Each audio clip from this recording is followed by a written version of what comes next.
안녕하세요. 중앙일보에서 라이프스타일 분야 기사를 쓰고 있는 유지연이라고 합니다. 온라인 대비 오프라인의 하락세는 돌이킬 수 없는 국면에 접어들었다고 생각을 해요. 그렇다면 앞으로 오프라인은 가망이 없는 걸까요? 그렇지는 않다고 봅니다. 사실 우리가 오프라인에서 하는 경험은 온라인과 비교할 수 없을 만큼 유일무이하니까요. 하지만 옥석 가리기가 시작이 된다고 생각하고요. 또 앞으로는 전혀 다른 방식으로 살아남는 리테일들이 있을 거라고 생각합니다. 그렇다면 어떻게 임팩트 있는 오프라인 경험을 만들 수 있을까요? 오프라인 비즈니스에서 가장 중요한 건 사람들의 변화하는 라이프 스타일, 즉 생활 방식을 예민하게 캐치하는 것입니다. 오늘 얘기하는 여러 오프라인 비즈니스 사례들 속에서 미래 오프라인 비즈니스의 생존 공식을 찾아낼 수 있을 겁니다.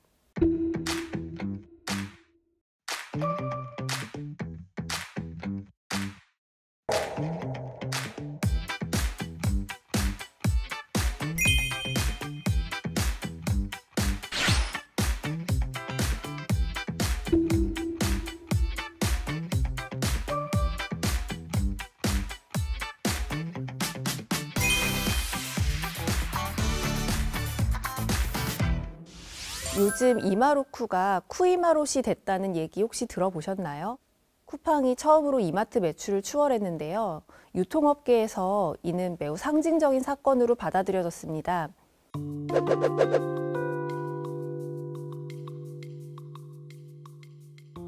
극한의 효율과 경제성을 무기로 한 온라인 유통 플랫폼이 대규모 물류 투자를 마치고 이제는 수익 국면에 들어섰다는 신호죠. 이제는 벌어들이는 것이 곧 수익이 되는 구간에 접어들었고 이 기세는 당분간 유지될 전망입니다.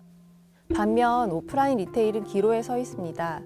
인건비와 매장 운영비, 임대료가 매출을 웃도는 상황에서 가능한 많은 지역에 매장을 내고 다양한 물건을 진열하고 또 물건을 팔아서 매출을 내는 형태는 이미 낡은 사업 모델이 된 것 같아요. 이는 유통업계에만 해당하는 문제는 아닙니다. 요즘은 신규 아파트 단지의 상가도 잘 채워지지 않더라고요. 사실 급하면 다음날 아침 집 앞에 가져다주는 로켓 배송 앱부터 켜잖아요.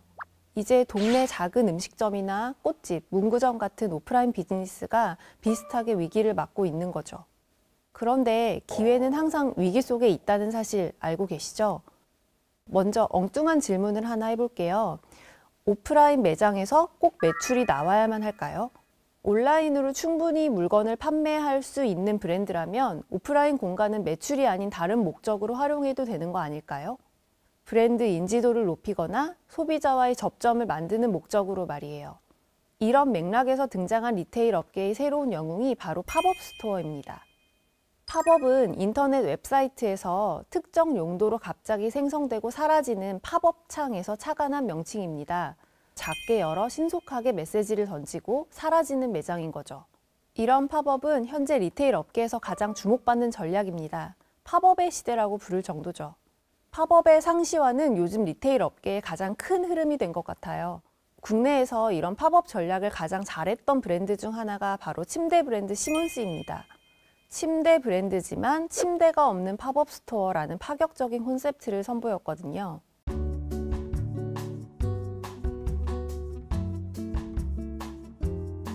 어떤 브랜드가 자기들이 주력으로 판매하는 물건이 없는 상점을 기획할까요? 침대 회사에서 철물점이라니 말이에요. 성수동 하드웨어 스토어는 두세 명이 들어가면 꽉 찰 정도로 아주 작은 5평 남짓한 공간이었어요. 여기를 시몬스 마크가 그려진 작업복, 안전모, 목장갑, 문구 같은 굿즈로 꽉 채웠죠. 결과는 대성공이었습니다. 사람들이 팝업 오픈 내내 줄을 서서 들어갔고요. 하드웨어 스토어 간판 사진은 SNS에서 끝없이 오르내렸습니다. 그냥 그 간판만으로 줄 서 있는 사람들의 모습만으로 광고고 마케팅이었습니다. 이미 뭘 파는 게 중요한 게 아니었죠. 이쯤 되면 리테일이 반드시 매출을 끌어와야 하는 게 아니라는 걸 알 수 있어요. 오프라인 리테일은 점점 미디어화되어 가고 있습니다. 매출을 올리는 게 아니라 메시지를 전달하는 수단으로 활용되고 있는 거죠. 우리 여기 있어요. 우리 브랜드는 이런 브랜드예요. 이렇게 말이죠. 성수동의 상징처럼 된 디올 팝업 스토어도 오프라인 리테일의 변화상을 보여줍니다.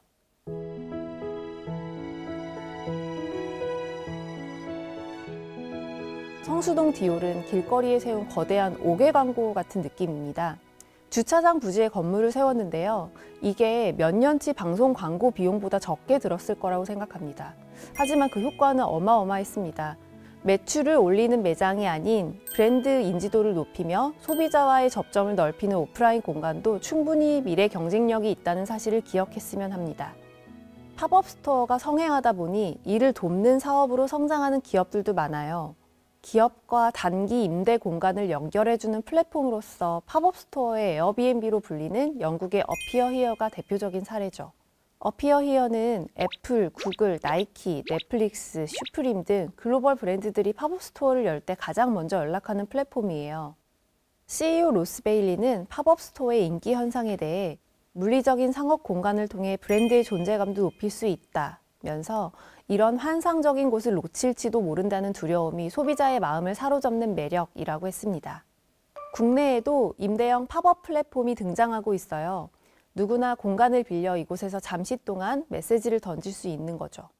성수동을 중심으로 벌써 여러 곳에 공간을 낸 프로젝트 렌트가 대표적입니다. 약 6에서 10평 남짓의 작은 매장들인데요. 월 단위 혹은 주 단위로 주인이 바뀝니다. 어떤 날은 가죽 제품을 파는 공방이, 어떤 날은 반려동물 용품을 판매하는 브랜드가 자리하죠. 구경만 해도 재미있는 각종 문방사우가 가득한 문구점이 문을 열기도 하고요. 유서 깊은 초콜릿 브랜드가 초콜릿 카페를 여는 실험을 하기도 합니다. 작은 브랜드의 의미 있는 이야기를 전한다는 콘셉트인데요. 한시적인 매장을 열고 싶은 작은 브랜드들이 대여해 실험을 하는 거죠. 물론 브랜드 이야기만 펼쳐지는 건 아니에요. 가끔은 토종 벽시가 매장 천장에 가득 매달려 있는 희한한 광경이 연출되기도 하고요. 어떤 때는 자신의 미래를 알고 싶은 이들을 위한 점집이 차려지기도 해요.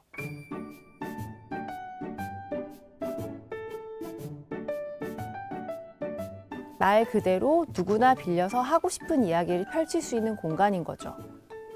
오프라인 팝업은 온라인의 세계에서 줄 수 없는 한 번의 터치를 더하는 곳이기 때문에 아주 특별해요. 실제 손에 잡히는 체험을 전하고 생생한 물성을 전달할 수 있기 때문이죠. 이런 특성은 경험은 물론 인증을 중시하는 MZ세대의 성향과도 정확하게 맞아떨어져요. 잘 만들어진 공간이라면 시간을 내서 기꺼이 찾아가고 사진을 찍고 또 입소문을 내주거든요. 브랜드를 알리고 콘텐츠를 보여주는데 온라인보다 오프라인 공간이 유리한 이유죠. 프로젝트 렌트 최원석 대표는 우리 브랜드 여기 있어요 라고 불특정 다수에게 온라인 광고를 뿌리는 것보다 강남역에서 그 브랜드 이름이 달린 생수병을 나눠주는 게 더 눈에 띄는 시대라고 말해요. 오프라인 팝업은 예컨대 이런 생수병 효과를 극대화한 공간이라고 할 수 있죠. 또 팝업 스토어의 유행은 상업 부동산의 가치도 변화시키고 있어요. 역세권이 중요했던 과거와는 달리 독특한 콘텐츠만 있다면 얼마든지 사람을 끌어당길 수 있는 수단인 팝업 스토어가 생겼기 때문이에요. 이에 따라 부동산 업계에선 단기 임차 방식도 유행처럼 번지고 있고요. 물론 요즘에는 팝업이 너무 많다, 새로운 공해다 이런 의견도 나오고 있어요. 더 큰 문제는 팝업 쓰레기입니다. 아무래도 비교적 단기간 열렸다가 닫히는 것이다 보니 각종 부자재나 쓰레기가 많이 나올 수밖에 없으니까요. 보다 지속 가능한 팝업에 대한 고민을 해야 하는 시점인 것 같아요. 사실상 이보다 좋은 홍보 수단이나 대안이 없기에 계속 이 트렌드가 갈 것 같긴 합니다.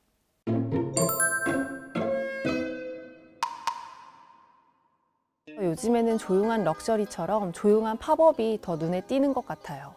얼마 전에 미야자키 하야오의 그대들은 어떻게 살 것인가 라는 영화가 나오면서 성수동에 영화 팝업 공간을 운영했던 것 혹시 보셨나요?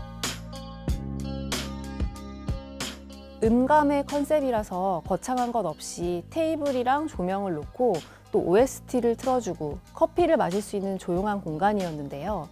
어떤 스펙타클한 경험이 없었는데도 그냥 마음이 편안해질 수 있는 공간이었습니다. 너무 소란하지 않게 영화적 순간을 공간에 잘 구현한 것 같았습니다.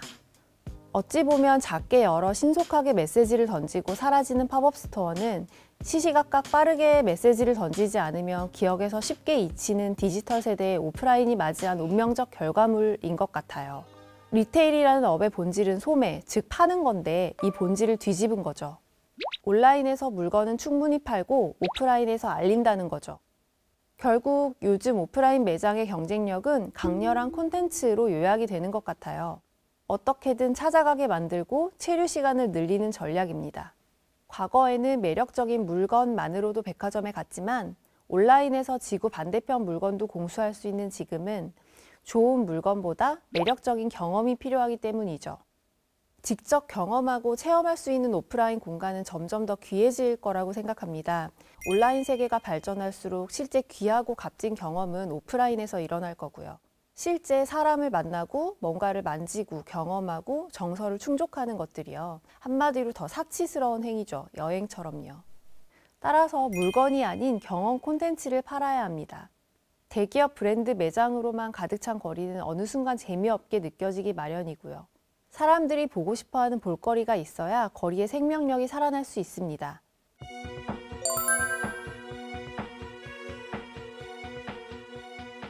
오늘의 한 줄 리뷰는 잘 만든 오프라인 리테일에서는 온라인 세계에선 줄 수 없는 한 번의 터치가 있다 라고 하겠습니다.